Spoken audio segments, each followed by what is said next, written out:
The San Diego region may have a budding media mogul in its midst. Doug Manchester, who bought the UT San Diego late last year, purchased the area's only other daily, the North County Times, this week. Voice of San Diego reporter Rob Davis joins us to talk about Manchester and the purchase.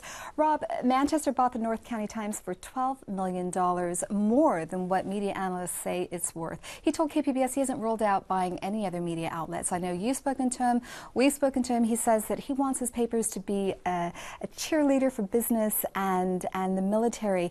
But you've interviewed him extensively. Do you sense that there is an ulterior goal here? What's driving him?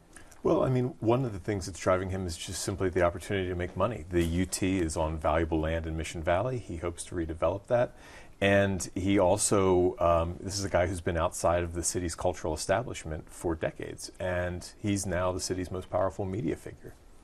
Since Manchester took over the UT San Diego, he has run front-page editorials endorsing San Diego mayoral candidate Carl DeMaio and advocating for a stadium to be built at the 10th Avenue Marine Terminal. This past Sunday, he ran an editorial on the editorial pages that talked about what a second term with President Obama might look like. It wasn't necessarily grounded in the facts. How would you characterize all of this, and how is it playing with readers? Well, from the readers who are speaking up, it's not playing very well. He has articulated a very distinct vision of what he wants the newspaper to be, a cheerleader for local sports teams and the military and local businesses.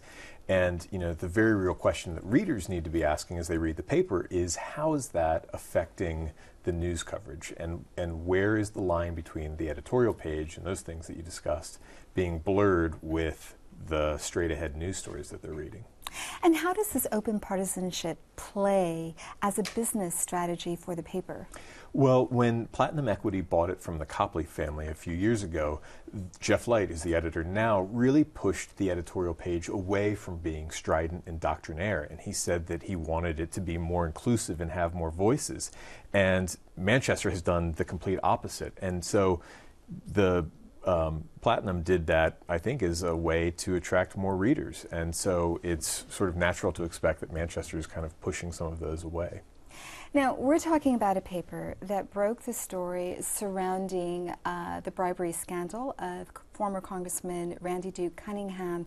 This is a paper that's traditionally held public officials accountable. Is there a risk that there might be damage to the brand if some of what we've seen already continues? Yeah, I mean, on the first day that they bought the paper, John Lynch told me he wanted the sports page. He's the CEO. He told me he wanted the sports page to call out opponents of a Chargers stadium as obstructionists. And anybody who's taken Journalism 101 knows that that's not the role of the sports page. And so that's the risk that they really face. Rob Davis, thank you so much for speaking to us today. Thanks very much.